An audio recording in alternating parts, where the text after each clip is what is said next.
Lorsqu'on utilise le terme dominer, comment peut-on le connecter avec le verbe louer? Où est-ce que dominer et louer se rencontrent? Est-ce que quelqu'un dit dominer, il n'est pas en dehors des choses de Dieu? Est-ce que quelqu'un dit louer? Est-ce qu'il y a un lien entre les deux? Il faudrait comprendre dominer d'un côté, louer de l'autre, pour voir s'il existe véritablement un lien entre les deux. Et si ce lien existe, pourquoi nous, on en a besoin ici à la terre sacrée? Pourquoi en cette saison en particulier, Dieu aimerait connecter pour nous louer que nous faisions déjà et dominer que nous faisions déjà aussi? Mais pourquoi il va se faire un pont entre les deux? Ces deux choses qui sont des concepts que nous avons déjà épousés, acceptés, que nous essayons de comprendre au jour le jour dans cette église. Dieu le mettant ensemble, quel résultat voudrait-il avoir? Il ne va pas coupler deux concepts pour avoir moins de résultats. Certainement, il veut booster les résultats de domination en boostant les résultats de louange. Si quelque chose s'est fait différemment dans la louange, ça fera autre impact dans la façon de dominer. Si quelque chose de différent s'est fait dans la façon de dominer, ça poussera de louer différemment. Parce que si on met ces deux choses ensemble, c'est qu'on est obligé d'obtenir un autre résultat. Dominer par la louange. Le verbe dominer, lorsqu'il apparaît dans la Bible pour la première fois, vous devez aller le chercher dans Genèse, chapitre 1, versets 26 à 28. Il dit, puis Dieu dit, faisons l'homme à notre image, selon notre ressemblance, et qu'il domine sur les poissons de la mer, sur les oiseaux du ciel, sur le bétail, sur toute la terre et sur tous les reptiles qui rampent sur la terre. Aujourd'hui, lorsqu'on utilise le terme dominer à l'église, certains chrétiens sont mal à l'aise. Ils trouvent que soit c'est trop d'estime de soi, ou soit c'est... quelqu'un m'a dit, Pasteur Tom, comment tu as pu faire une chanson intitulée Bakosel et Loroté? Pourquoi des langages de mauvais langages vis-à-vis des autres comme ça? Les autres, c'est qui? Moi, j'ai rien dit de mal. Il y a des termes que nous avons, depuis un moment, je ne sais pas pourquoi, mais qu'on a refusé d'utiliser à l'église. Et je ne sais pas pourquoi. Et pourtant, ça s'utilise dans la Bible. Le but pour lequel Dieu a créé l'être humain, c'était qu'il utilise le verbe dominer. C'est un ordre, dominer. Dominer n'est pas une option. Dominer est un mandat divin. Dieu nous a ordonné de dominer. Et depuis le péché d'Adam et depuis la vie qui est venue après, on pense que Christ est venu, il nous a sauvés. Amen. Jésus ne nous a pas seulement sauvés, il nous a restaurés en position de domination. Comment je sais ça? Parce qu'Ésaïe chapitre 9, je vais vous lire aujourd'hui du premier verset jusqu'au 10e, parce que des fois, à force de lire qu'une petite partie, des fois on ne voit pas le contexte. Pour certaines Bibles, ça va être chapitre 8, verset 23, et vous irez jusqu'au 9, verset 9. Mais Ésaïe chapitre 9, verset 1 à 10, je vais lire. Mais les ténèbres ne régneront pas toujours sur la terre où il y a maintenant des angoisses. Si les temps passés ont couvert d'opprobre le pays des Zabylons et le pays de Nephtali, les temps à venir couvriront de gloire la contrevoisine de la mer au-delà du Jourdain, le territoire des gentils. Le peuple qui marchait dans les ténèbres voit une grande lumière. Sur ceux qui habitaient le pays de l'ombre de la mort, une lumière resplendit. Tu rends le peuple nombreux. Tu lui accordes de grandes joies. Il se réjouit devant toi comme on se réjouit à la moisson, comme on pousse des cris d'allégresse au partage du butin. Car le joug qui pesait sur lui, les bâtons qui frappaient son dos, la verge de celui qui l'opprimait, tu les brises, comme à la journée de Madian.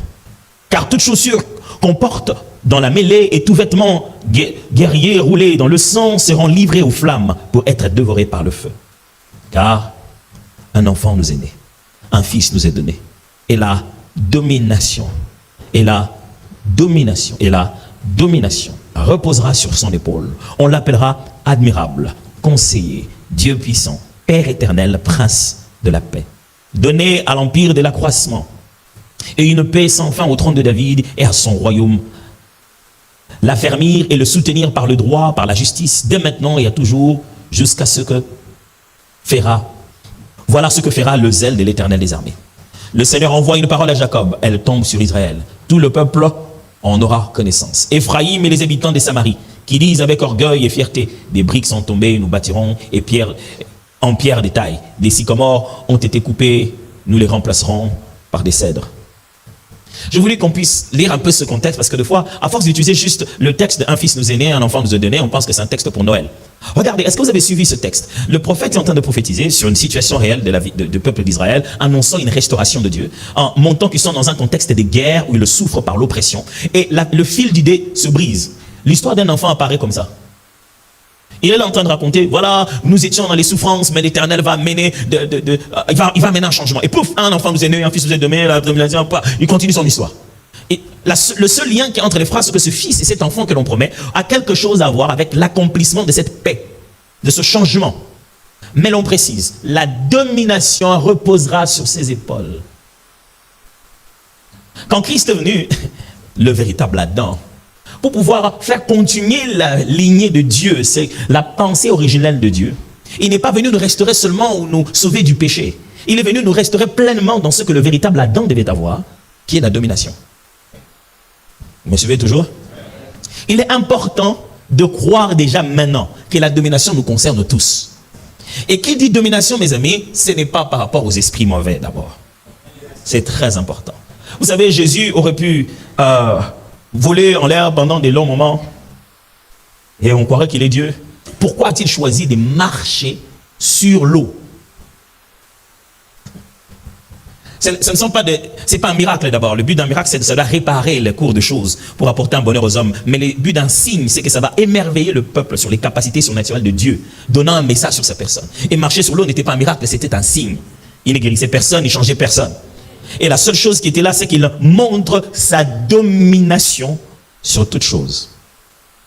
Et le terme qui est là, quand on dit la domination reposera sur ses épaules, le terme hébreu misrar, ça veut dire la capacité de maîtriser les choses, l'autorité de régner sur cela. Ici, vous le voyez comme ça, regardez quand il est arrivé, Jésus, les gens qui étaient avec lui avaient vraiment remarqué ça. Dans Matthieu chapitre 7, verset 29, la Bible dit, car il enseignait comme ayant autorité et non pas comme leurs scribes. Matthieu 7, 29.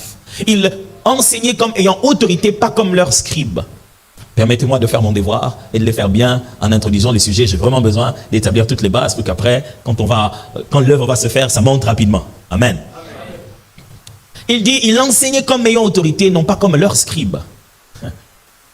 Et ça les dérangeait, cette affaire-là d'autorité. Marc plutôt, chapitre 11, versets 27 à 23, regardez ce qui se passe. Marc 11, 27 à 23. Ils se rendirent de nouveau à Jérusalem, et pendant que Jésus se promenait dans le temple, les principaux sacrificateurs, les scribes et les anciens vinrent à lui et lui dirent, par quelle autorité fais-tu ces choses? Qui t'a donné l'autorité de les faire? Jésus lui répondit, je vous adresserai aussi une question. Répondez-moi et je vous dirai par quelle autorité j'ai fait ces choses. Le baptême des gens venait-il du ciel ou des hommes? Répondez-moi. Mais ils raisonnèrent ainsi entre eux. Si nous répondons du ciel, il dira, pourquoi donc n'avez-vous pas cru en lui? Et si nous répondons des hommes, il craignait le peuple, car tous tenaient réellement Jean pour un prophète. Alors ils répondirent à Jésus, nous ne savons pas. Et Jésus leur dit, moi non plus. Je ne vous dirai pas par quelle autorité j'ai fait ces choses. Jésus avait un côté congolais, il répondait aux questions par les questions. Il dit, quand on dit, dès que tu es fatigué, qui t'a dit ça? Oh, mais c'est moi qui sais pas ça. Ça, c'est complètement quinois. On est encore perturbé par une chose. Quand vous lisez Marc, comment il parle de ça, on dit, quelle est encore cette doctrine? Il parle même aux esprits mauvais ayant autorité. Maintenant, les Grecs utilisent le mot exousia. C'est le même mot, c'est la même idée du mot misra en hébreu, qui veut dire toujours domination et autorité. Il parlait comme ayant autorité, comme ayant, pardonnez-moi, domination. Waouh! Je ne sais pas pourquoi on nous a tellement fait peur dans ces pays. On a pris tellement les bons termes, les termes qui nous définissaient nous. C'est avec ça qu'on nous fait peur en nous disant que ce sont des termes occultes. Je ne sais pas pourquoi. Les termes comme domination, ce sont nos termes à nous. Maintenant, quand tu l'utilises, oh là là, il a utilisé le mot domination.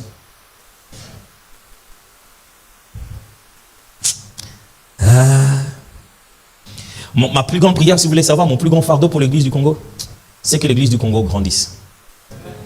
Et que nous n'ayons pas seulement à grandir en largeur, mais en profondeur. Parce qu'il y a bien des choses que Dieu nous a données qu'on n'arrive pas à porter. On dirait que la grâce de Dieu est trop lourde pour nous. Et que c'est très facile de nous agiter. C'est très facile de nous perturber. La bonne chose est là. Mais on s'agite et on la perd. Et Dieu, on ne se moque pas de Dieu. Dieu ne t'attend pas. Il a des promesses qu'il a fait à l'univers. Il est derrière sa parole. Et si pendant le temps que nous tournons comme ça, le Congolais est en train de faire des bêtises, des futilités, boum, c'est Abidjan, boum, c'est au Bénin, boum, c'est Dieu va le faire. Les temps commencent à dire, vous savez comment ça fait? Quand tu vois une chose que tu devais faire, tu le vois ailleurs. Ça c'est nous qui allons faire ça. Et alors? Vous savez, vous êtes tourné sur des bêtises qui n'ont ni tête ni queue. Désolé, c'était mon fardeau qui parlait. Ah oui, c'est vrai. C'est vrai quand on appartient à un peuple et on voudrait qu'il y ait un mouvement collectif sur des choses qu'on a compris. Mais la majorité est encore dans des choses où, même quand vous essayez de faire les choses de la bonne manière, vous avez même peur de cette majorité parce qu'elle peut te tuer avant que tu n'aies fini de faire la bonne chose. Il y a encore ces climats de Jésus comme en Israël, quoi. Où si toi qui montes le chemin, c'est toi qu'on risquerait de détruire. Et ça prend du temps que les gens mûrissent. Ma prière, Seigneur, donne-nous encore beaucoup de gens comme le pasteur Lévi, comme ça, là, qui puissent vraiment fortifier le corps de Christ à la maturité. Amen. Ça va? Alors, montons un peu. Donc, ce que je vous explique, c'est que Dieu a prévu que l'homme puisse dominer. C'est le mandat de Dieu pour l'homme. C'est si important pour Dieu que lorsque l'homme a quitté la voie, Dieu n'est pas juste venu restaurer la spiritualité de l'homme. Non, il a donné la domination sur les épaules de Christ. Et Christ est venu pour restaurer la domination. Maintenant, dans le Nouveau Testament, ce mot, on appelle ça autorité. Et ce n'est pas moi qui l'invente, c'est Jésus qui, dans Luc chapitre 11, chapitre 10 plutôt, appelle ses disciples. La Bible dit, Jésus appela ses disciples, leur donnant l'autorité, le pouvoir sur toute la puissance de l'ennemi. C'est le même mot autorité et domination que vous avez là, exousia. Maintenant, on appelle ça le pouvoir. Jésus, avant qu'il ne parte, il a voulu que les apôtres exercent le pouvoir, la domination en sa présence. Il voulait les voir le faire. C'est parmi les délégations terrestres de Jésus. Jésus n'a pas délégué par absence physique. Il a délégué par démonstration. Ok, let me go back to that. Jésus n'a pas dit, maintenant que je ne serai pas là physiquement, vous pouvez faire les choses que je faisais. Non, Jésus est encore sur terre qu'un jour il a dit, moi je fais rien aujourd'hui. Venez, je vais vous donner la domination. Allez chasser les démons, allez faire les trucs et revenez me faire rapport. Ces jours-là, c'est un jour férié de Jésus. Jésus est sur terre, il est quelque part assis, et les autres dominateurs qui ont reçu le même pouvoir étaient en train de dominer partout. Écoutez ce qu'il est en train de dire. Oh, qu'est-ce qui s'est passé? Oh, moi j'ai vu du ciel Satan tomber comme il est clair. Vous étiez en train de faire ça là-bas. Moi d'ici, j'ai voyé les spectacles et c'était grave. Écoutez ce que les disciples reviennent lui dire. Les apôtres disent, mais ils nous ont tous obéi en ton nom. Si vous suivez les textes, c'est alors que vous comprenez. La Bible dit, Jésus leur donna le pouvoir sur la puissance de l'ennemi. Ok, on change ces mots-là très bien comme il se doit. Jésus leur donna de l'autorité sur les capacités de l'ennemi. On va encore un peu plus loin. Jésus leur donna un rang supérieur par rapport aux possibilités de l'ennemi. Ok, c'est-à-dire, Jésus leur donna un niveau plus élevé par rapport aux moyens limités de l'adversaire. Ok? Comprenons que veut dire domination. Chaque fois que le mot dominer apparaît, l'idée de pouvoir apparaît. Toujours. Quand qui dit dominer veut dire exercer le pouvoir. Qui dit dominer veut dire qu'il y a à la limite deux sujets. Il y en a un qui exerce la domination sur l'autre. L'idée de dominer lorsqu'il apparaît, l'idée de maîtriser apparaît. C'est-à-dire avoir le contrôle sur. Alors comprenez-le comme ceci. Dans la vie, il y a fondamentalement deux sources de pouvoir. Il y a le pouvoir qui est lié à ton rang. Le pouvoir dit hiérarchique ou structurel. C'est-à-dire, qui es-tu par rapport à la société? Tu as le pouvoir de dire à un enfant, petit, se met dans un ngouba dans le coin. Traduction. Petit, achète-moi un ngouba dans le coin. Traduction. Jeune homme, achète pour moi des cacahuètes au coin. Ngouba vient d'un terme hébreu, ngouba qui fait... Non, ça ce n'est pas de l'hébreu, c'est de lingala. De quel droit? Vous n'êtes même pas de la même famille. Tu ne connais même pas son prénom, tu l'as appelé juste petit. Mais le petit là, obéit, il va, il achète, il revient. En dessous de cette autorité vient du fait que tu es le grand frère. Tu es aîné, tu as plus d'âge. Dans la structure sociale, tu es plus élevé. Tu as un degré d'hierarchie plus élevé. Ce qui fait que ça t'accorde un pouvoir de coercition. Donc tu peux lui faire du mal. Tu peux lui donner des punitions. Ce qui fait que ce pouvoir dit hiérarchie que tu as là, ce pouvoir de structure, cette position sociale que tu as là, te donne aussi ce pouvoir-là de rémunérer la personne, de lui donner les moyens, de lui faire du bien demain. Chacun de nous obtient un pouvoir d'après le rang social. Imaginez-vous, vous aviez un collègue, vous étiez tous collègues, et demain on vous a titularisé comme on a mis tout à l'heure, et on vous a donné un rang supérieur. L'ami avec qui vous parlez, automatiquement votre pouvoir monte. La qualité, la forme de votre relation professionnelle a changé. Pourquoi? Parce que maintenant, dans l'ossature de l'endroit où s'exerce le pouvoir, son rang est devenu supérieur. Donc, il y a deux sources de pouvoir. Le pouvoir dit structurel, hiérarchique, qui est dans un corps d'ordre de pouvoir. Et puis, ce qu'on appelle un pouvoir personnel. C'est-à-dire que c'est un pouvoir naturel lié à l'individu. Lié très souvent à ses capacités, ses connaissances, son expertise sur le terrain. Parce que autant tu peux être le chef, l'autorité supérieure, Mais si ce n'est pas toi qui allume le groupe électrogène, si le courant part, nous tous on appelle Papa Matone. Papa Matone, Nazar, même s'appelle ça groupe. Ouais, Papa Matone, demandez-lui d'allumer le groupe. C'est lui qui a le pouvoir. Si un qui n'est pas encore arrivé, le groupe ne s'allume pas. Ça, c'est un pouvoir dit naturel qui est lié à la personne à cause de ses compétences, de son expertise. Autant tu peux être chef, même le chef de la République, le président, lorsque ton médecin dit « Chef, couche-toi là-bas », il ne va pas se demander le temps qu'il prend. Il va se coucher présidentiellement. Là où le médecin a dit. S'il dit lève la main, il va lever la main. Parce qu'il a le pouvoir de l'expertise. Ce n'est pas lié au rang, c'est lié à ses compétences personnelles. C'est cet individu-là. Il n'aurait peut-être pas fait la même chose chez tous les médecins. Cet individu-là a de telles connaissances qu'il est si expert que même le président a besoin de lui. Toujours en train de me suivre. Et lorsque on exerce le pouvoir sur terrain, c'est ce mélange-là. C'est ce mélange de qui es-tu dans le rang et qui es-tu en toi. Si vous ne comprenez pas, c'est cette question que les esprits mauvais qui étaient dans ce tome lors de la délivrance des fils d'Eskeva, c'est la question qu'ils ont posée aux fils d'Eskeva. Jésus, Paul, on sait de qui il s'agit. On connaît les rangs, on connaît les autorités, on sait qui c'est. Vous êtes qui? Dans la liste et dans les rangs, vous n'êtes pas là. Et en vous-même, vous êtes vide. Alors si vous avez compris que domination rime avec pouvoir, avançons un peu. L'idée de dominer dans la Bible apparaît toujours à cause d'un élément important. Du fait que chaque fois qu'on doit exercer la gouvernance, diriger, conduire, influencer les autres, il y a toujours trois parties. Il y a la partie de ceux qui sont pour, d'accord, proactifs, qui viennent sans problème. Comme le jour où la première fois Israël voulait un roi. Ils ont tellement réclamé d'avoir un roi. Vous voyez où nous sommes au livre de Samuel. Ils ont tellement réclamé d'avoir un roi que le prophète Samuel vient leur dire, bon, avant d'avoir un roi, je vous explique le droit du roi. Ils ont tout expliqué, ils ont dit, bon, pas de problème, nous on veut un roi comme tout le monde. Le jour où Samuel vient présenter le roi qu'il a oint en secret, Saül. Le jour de la présentation, il avait tellement peur qu'il s'est caché derrière les sacs. C'est par une parole de connaissance qu'on a repéré l'endroit où le roi peureux s'est caché. Vous imaginez, c'est pas beau à voir. Hein? Les gars qu'on va appeler pour qu'il devienne votre roi se cachent lui-même de la royauté. Ça, c'est pas une occasion d'avoir peur. Le gars en question lui-même, il a peur comme ça et puis il va nous diriger. Il s'est caché derrière les sacs. C'est par une parole de connaissance que Samuel a dit, regardez-les derrière là-bas, derrière les sacs. La Bible déclare quand il sort, il dépassait tous ses épaules, il était géant, beau garçon. Waouh, mais peureux au début. Et la Bible dit quelque chose à la fin. La Bible dit que le peuple s'est séparé. Certains ont dit, waouh, c'est lui notre roi. Et la Bible appelait l'autre catégorie des vauriens.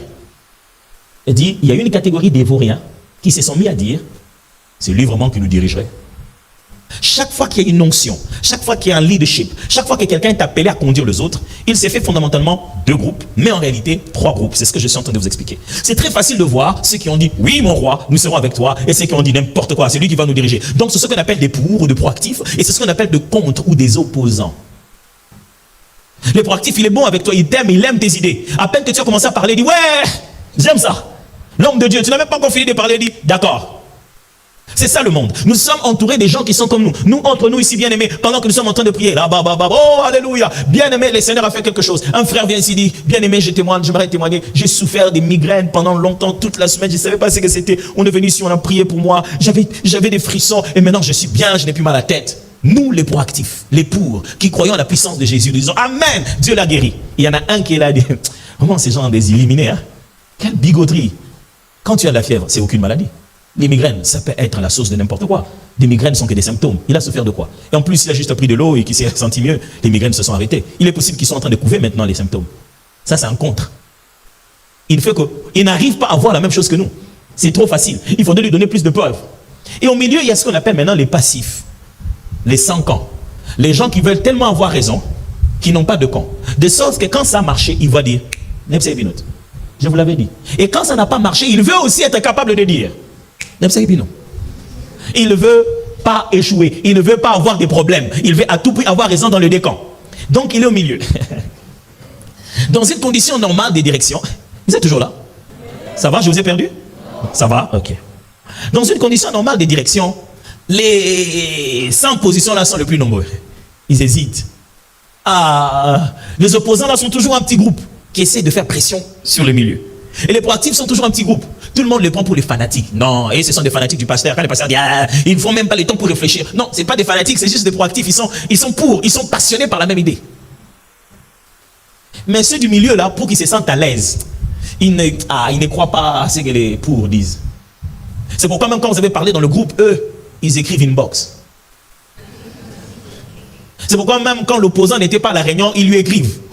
Tu as vu les histoires de... Tu as manqué à la réunion. Tu as vu les histoires du voyage là qu'on a proposé. C'est à l'opposant de dire, bien bon voyage, bien bon méca. Et puis au cours de la réunion, vous le voyez parler, vous entendez ce qu'il dit, vous dites, ça, c'est pas lui qui parle. Ces mots, peut-être que c'est formulé. Il a consulté quelqu'un d'autre. Maintenant, les opposants arrivent à influencer facilement les passifs. Toute la guerre de royaume est sur les passifs. Nous qui avons cru, et le diable et tout son monde, nous sommes en train de nous battre pour récupérer ceux qui hésitent encore.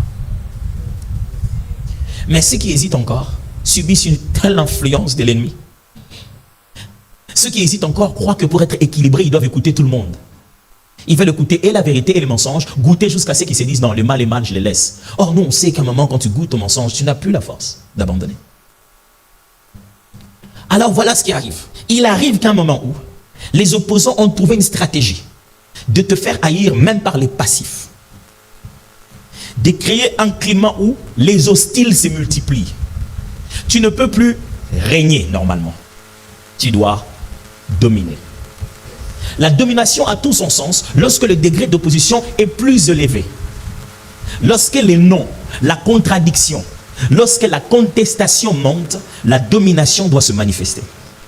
Il nous a été donné de dominer parce qu'autour de nous, il y a beaucoup de choses qui sont prêtes à nous dire non, pendant que ça n'a pas le droit de nous dire non. Parce que lorsque nous ne dirigeons pas parce que nous méritons, nous dirigeons parce qu'il nous a placés dans un rang. Je ne me suis pas fait ce que je suis, il m'a été donné des lettres. Et que tu sois d'accord ou pas, c'est moi qui le suis devenu.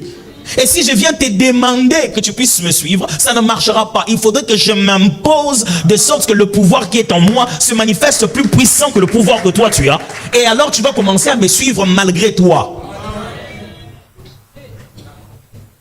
La domination, c'est lorsque le roi, le propriétaire du territoire, fait taire même ses plus grands ennemis, même les ennemis qui concoctent des plans machiavéliques derrière son dos. Quand ils le voient venir, ils doivent faire la courbette parce qu'il est le roi. Il a son petit coin où il dit ah, mais quand il est là, il ne sait pas parler. Il s'agenouille comme tout le monde et puis il va raconter des bobards là où il veut. Ça, c'est ce qu'on appelle la domination. Même ceux qui font des rencontres nocturnes dans ton nom, en train de dire à tout le monde on va la voir. Mais quand tu arrives au bureau, même eux aussi, les genoux, tout genou fléchit. C'est ça la domination. C'est-à-dire les genoux sont confondus. Passif, actif, proactif, opposant. Tout le monde directement devient sous la même domination. Ce n'est plus parce que tu m'aimes, c'est parce que moi je suis ce que je suis. Ce n'est plus parce que tu me trouves intéressant ou tu n'aimes pas mes idées. Je m'en fous de ce que tu penses de moi. Ce qu'il y a ici, c'est que je suis ce que je suis. Et par rapport à ce que je suis, toi, tu dois obéir à ça. La domination ne se fait pas jeter de fleurs. Elle s'impose. Lorsque l'on domine, on ne domine pas que sur tous ceux qui sont d'accord. On domine sur tous ceux sur quoi on a le droit. C'est pourquoi, à tout ce qu'il a reçu, à ceux qui croient en son nom, elle a donné le pouvoir. Le mot qui est là veut dire le droit. Et vous savez quoi, le mot qui est là, c'est le même mot, exousia, qui veut dire autorité et domination. C'est ça qu'il y avait dans Jésus. Le jour où nous sommes devenus enfants de Dieu, que nous avons cru, Dieu nous a donné quelque chose pour nous dire, je sais là où vous allez, tout le monde n'est pas gentil, tout le monde n'est pas d'accord. Tout le monde ne va pas marcher avec toi. Ni les esprits, ni les éléments. Les choses qui se sont faites avec l'ancien Adam a perturbé beaucoup de choses. Mais je vous donne le droit, le pouvoir de forcer à la direction qu'il faut.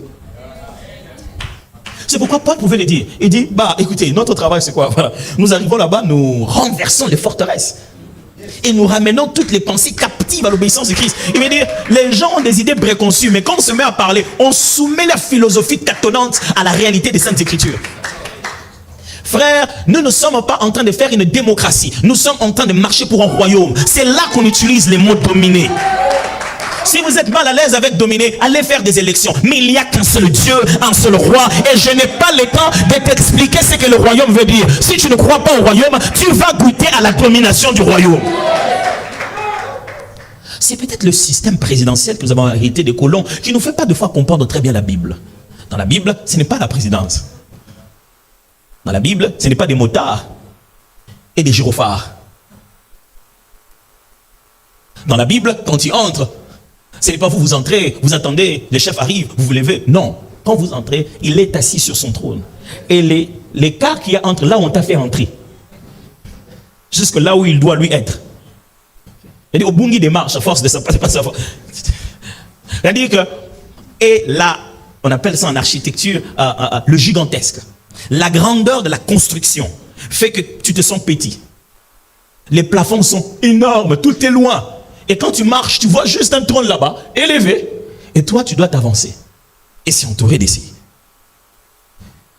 Ça dit que tu te sens petit. Et lui, il ne bouge pas. Il ne se lève pas pour t'accueillir, il est assis. Et toi, tu avances. Tu ressens la domination. Tu ressens l'autorité dans l'air.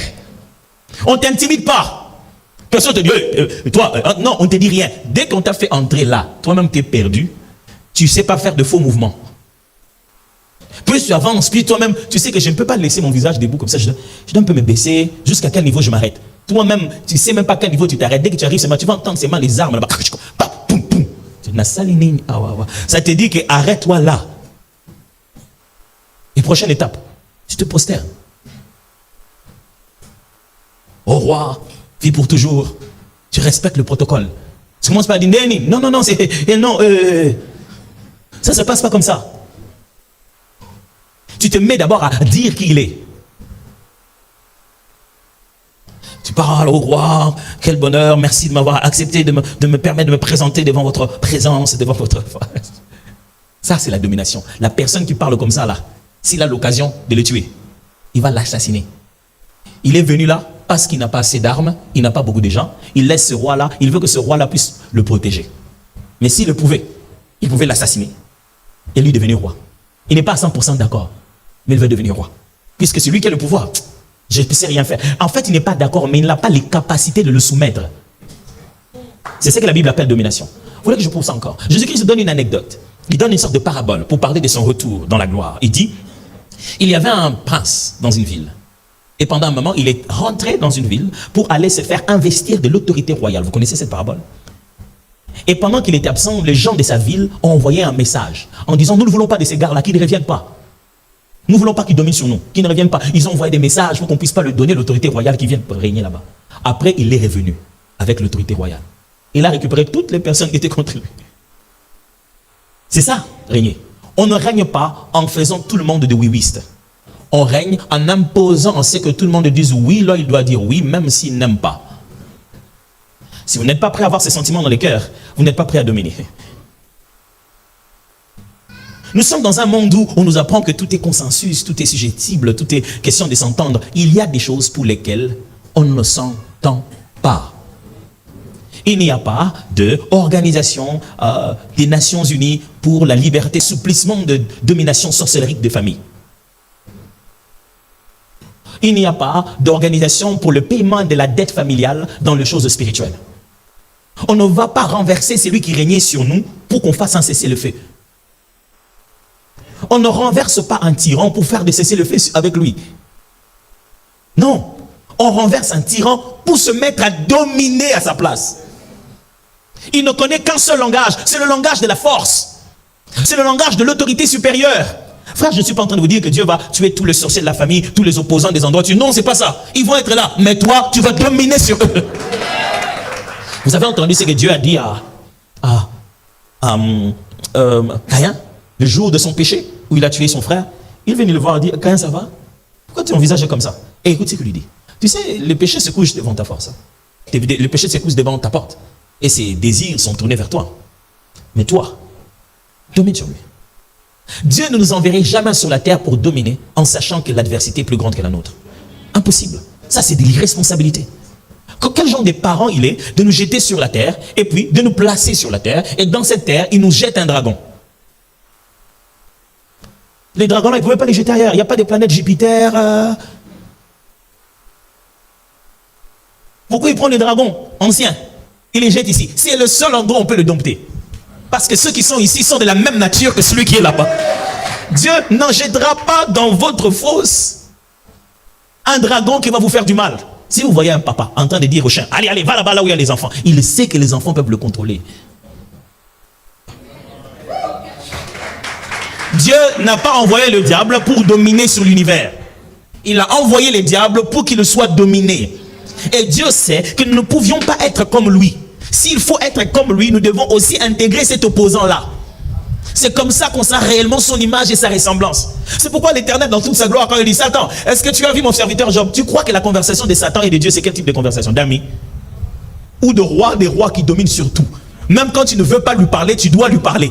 Pensez que Satan, quand il s'assoit quelque part, il dit des bonnes choses sur Dieu. Quand il est avec ses gars, il parle du vraiment les seigneurs tout-puissants. Non! Il raconte des bêtises. Il dit que lui serait un dieu, il est meilleur que lui. D'ailleurs, il va le renverser. Mais quand il vient le rencontrer, il appelle comme ça. Hé, Satan, viens. Tu as vu mon fils? Il est obligé de dire, ah, Seigneur. Ah, cela, parle. Tu sais, si tu es un accompagnateur de Satan, ces jours-là, tu es avec Satan, tu arrives, il voit les seigneurs. Et puis tu vois Satan qui devient gentil. Oh, viens, ni non. Ah oui, oh, mais viens, c'est toi qui dis que ces gars ici, il ne peut pas. C'est lui là, il domine sur tout ce qui existe parce qu'il en est le créateur. Frère, la domination, c'est le pouvoir sans permission. Je n'attends pas que tu me permettes, j'ai le droit sur toi. Et j'ai un pouvoir de te contraindre à faire ce dont j'ai le droit sur toi. C'est ce qu'on appelle dominer. Les chrétiens ne veulent pas dominer. Ils veulent juste être sauvés et combattre. Franchement, vous voulez juste être sauvés et combattre sans dominer. Comment? J'aime bien comment Paul explique ça. Il donne un exemple dans Éphésiens chapitre 6, il donne un exemple d'armure. Hein. Il explique. Ah, prenez les sandales de zèle, cuirasse, de la justice, tout. Il explique. Il dit, en toutes ces choses, demeurez dans la prière, persévérez dans la prière. De peur de pouvoir, ne vous relâchez pas, de peur de pouvoir perdre après avoir tellement combattu. Littéralement là-bas ça veut dire persévérer dans la prière jusqu'à ce que vous deveniez, ne relâchez pas jusqu'à ce que vous soyez devenus maîtres du territoire. Le combat spirituel que Paul explique, ce n'est pas un combat de vaincre et chacun rentre chez lui. C'est un combat de prendre le territoire et de dominer à la place. C'est quoi cette affaire où depuis que tu pries pour ta famille, tout le monde est délivré et c'est parti? C'est toi qui as amené la délivrance. Tu es où?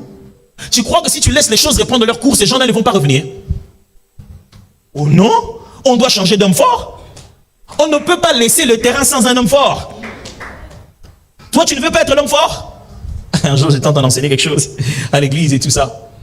Et je me suis levé et j'ai dû leur expliquer un truc. J'ai dit, j'aimerais que vous ne puissiez même pas avoir peur. Ne vous dites pas, oh non, pasteur, maintenant que tu enchaînes ces choses, pasteur, puisqu'il enseigne ça, il va être combattu. J'ai dit, ça, c'est déjà fixé. Cette affaire de, oh, puisque j'enseigne ça, je serai combattu, c'est déjà pris en charge. C'est pris en charge. Je suis un mandataire suffisamment protégé par des accords qui font que même si j'entre jusque dans la maison de l'adversaire, je vais sortir. Vous voyez, on avait des problèmes avec des pays ici. Hein. Le meilleur qu'on puisse faire, c'est de renvoyer leurs ambassadeurs. On ne pouvait rien faire. Hein. On ne peut rien leur faire. Parce que il y a des accords qui nous empêchent de leur faire quoi que ce soit. On leur demande juste de partir chez eux. Nous sommes dans l'ambassade du Christ, mes amis. Dans ce monde où nous sommes, ils ne peuvent rien nous faire. Nous sommes un royaume dans un royaume. Le système qui nous gère, ils n'en ont pas le pouvoir. Et qu'est-ce qui se passe? Ils m'ont dit, non, pasteur, vraiment, il faut qu'on prie pour vous. Vous allez avoir des attaques. J'ai dit, pourquoi? Pourquoi le diable vous a fait croire que si tu parles son nom, il veut te faire du mal? Il y a des gens qui vivent comme ça et qui n'osent pas dominer par peur des représailles. Hey, Jésus était clair, il dit quoi? Ne craignez pas ceux qui touchent le corps, quoi, le corps qui tue. Non, il ne faut pas avoir peur de ça. Il faut craindre ceux qui tuent l'esprit et qui envoient l'âme à la géhenne. Quoi? Il t'a dit qu'il va te faire mal au corps. Juste quoi? Parce que je meurs. Si le diable te tue, tu n'as pas perdu. You have to get that very right. Si le diable ne fait que tuer ton corps, tu n'as absolument rien perdu. Le maximum qu'il puisse faire dans ses capacités, c'est juste mettre cette enveloppe en état délabré. Et si le Seigneur considère que c'est bon, que tu dois te reposer, tu vas aller te reposer. C'est tout. Tu n'as absolument rien perdu. Parce que la vie, ce n'est pas celle-ci. Parce que le règne que nous avons, c'est au-delà de ça. C'est-à-dire que quand ça arrive, tu rejoins directement ceux qui sont en train d'attendre. Mon frère, il y a match retour. Et quand on va revenir, c'est dans la gloire. Et vous imaginez comment va se passer le combat? Le combat, c'est que nous, on vient avec Christ comme ça dans les airs. Là, ils sont nombreux. Jésus parle. On ne lève même pas les armes. Il parle. Le vent, le souffle de sa bouche. On leur disait, la parole, c'est elle qui a créé toutes choses. Ils ne veulent pas croire. Un jour, ils vont vivre la puissance de la parole. Mes frères, lorsqu'on parle de dominer, on parle d'avoir pouvoir au point de maîtriser même l'opposition qui est dans le lieu de notre gouvernance. C'est ça qu'on appelle dominer. Tu sais que, écoutez-moi, vous ne dominez pas partout parce que tout le monde est dans le même camp. Impossible. On domine parce que les camps sont partagés. C'est-à-dire, les sorciers de la famille, je domine. Quand ils sont en train dans la famille, est-ce qu'ils ne savent pas que toi tu es chrétien? Comment ils sont en train de faire souffrir toute la famille, comme ça, malgré que toi tu pries tout le temps? Qu'est-ce qui se passe? Ils dominent. Ils dominent. Ils ont établi des stratégies. La distraction, les esprits impurs. Les esprits dits impurs sont les esprits précurseurs par lesquels le diable agit pour pouvoir ouvrir une porte. Toute impureté d'actes, de pensée, quand l'impureté est le moyen par lequel le diable baisse nos défenses, et c'est facilement addictif. Et quand un esprit impur trouve la voie, les esprits méchants commencent à venir maintenant faire leur travail. Et nous sommes remplis d'un monde où l'impureté est tellement là, partout, à tout moment, pour que dans les yeux, dans les oreilles, l'impureté, la suie, soit tellement à côté de nous, pour que ça ouvre tout de suite les portes vers l'ennemi. Il s'organise dans des petites choses comme ça. Multiplier ces genres de choses dans ta vie pour réussir à régner. Quand vous allez dans toutes les familles, vous allez trouver des comportements impurs. Il y a des familles qui ont le comportement impur de l'inceste. Personne n'ose le dire, mais les gens savent ce qui se passe dans des nuits. On sait ce qui se passe chez tel oncle. On sait que tel cousin et telle cousine. Il y a d'autres qui ont le comportement impur du colportage. Ils se réveillent le matin, ils commencent à suyer leur langue, à parler des autres. Ils sont spécialistes dans les moqueries. Ça, c'est le siège de l'esprit mauvais qui est là. Et c'est comme ça qu'ils dominent. Ils trouvent des petites stratégies pour vous maintenir dans une position où il a l'esprit supérieur. Pourquoi? Parce que vous ne pouvez pas vous battre d'armes égales. Tu es plus élevé. Donc il doit te réduire pour réussir à te gérer. Il crée un climat qui te diminue toi, qui te réduit toi pour qu'il soit capable de te gérer. Parce qu'il ne pourra pas te gérer dans ton état normal. Il doit te faire commettre des erreurs qui lui permettent à lui de te gérer. Et il y a d'autres où l'insulte est facile. La famille où l'impureté qui est là, ce n'est que les insultes. Il y en a d'autres où la boisson est leur chef. L'esprit qui règne là-bas, c'est boire, boire, boire. Il y en a d'autres où l'impudicité s'est fait même sous le toit paternel. Les frères s'organisent, l'un surveille pour l'autre. On sait qu'il est là-bas dedans avec une fille. Surveille pour que quelqu'un ne vienne pas me trouver. Quel type d'impureté dans la maison? Et aujourd'hui, les choses sont devenues meilleures. Il peut même venir à la maison, gérer l'impureté à la maison, sans présence physique, juste sur Internet. Il peut être en Chine et il gère l'impudicité chez toi à la maison. Il peut être aux États-Unis et il gère l'impureté de tes enfants. Alors la première des choses, quand tu veux récupérer domination, il faut aller boucher le trou. Et commencer à purifier chez toi. Parce que nous ne régnons pas avec le mal, nous régnons avec l'amour de Dieu et la pureté, la sanctification. Quand, vous savez, plus l'impureté monte, plus même le désordre dans la maison entre. La propreté disparaît. Les gens deviennent sales. Personne n'est mal à l'aise avec la saleté. Vous voulez savoir là où des esprits impurs règnent? Entrez dans un quartier, vous dites, pourquoi celle-ci vend ici? Et il y a ce flaque d'eau. C'est tout à son avantage de prendre les brocailloux qui sont là-bas, qu'on a détruit cette maison, là, qui sont gratuits à personne, qu'on a laissé comme ça. Les mettre ici devant là où il vend, c'est pour son propre bénéfice. Mais chaque matin, chaque soir, il vient vendre à côté de ce flaque d'eau. La cohabitation avec la sueur, c'est l'un des indicateurs de combien les esprits impurs ont pris contrôle. Mes amis, il faut que quelqu'un ramène la domination de Christ dans sa famille. Et pendant ces temps, au cours de cette semaine, nous allons vous apprendre une des méthodes très efficaces pour récupérer la domination très vite. Parce que il ne s'agit pas seulement avec les esprits mauvais, mes amis. C'est dans plusieurs autres choses. Des fois, nous ne nous battons pas contre les démons, nous nous battons contre l'homme. Récupérer cette domination. Vous savez dans quelle maison les gens vont? Combien d'heures ils restent? Quels signes bizarres ils font pour dominer leurs semblables? Ils veulent prendre des trucs mystiques. Quand je parle comme ça, il peut m'obéir. J'aimerais dominer ce... C'est pas comme ça que nous règne. Nous règne par la puissance de l'amour. La voix du Seigneur qui résonne dans le cœur de tous ceux qui peuvent l'entendre. Et nous voulons vous apprendre un moyen excellent. Si nous vous apprenons le combat, vous risquez d'oublier la victoire. À force de tellement combattre, vous avez l'impression que le combat est le but. Alors nous voulons vous apprendre un moyen beaucoup plus excellent. Le moyen que Jésus nous a appris au début de la prière. Oh, pas quand il a dit, délivre-nous du mal. Quand il a dit, notre Père qui est aux cieux, que ton nom soit sanctifié. Suite directe, que ton règne vienne. là où son nom est sanctifié, son règne vient automatiquement. Et là où son nom est essuyé, sa domination baisse. Le maître de la souillure, le père du mensonge. Et il n'y a rien qui change l'atmosphère que lorsqu'on se met à le louer.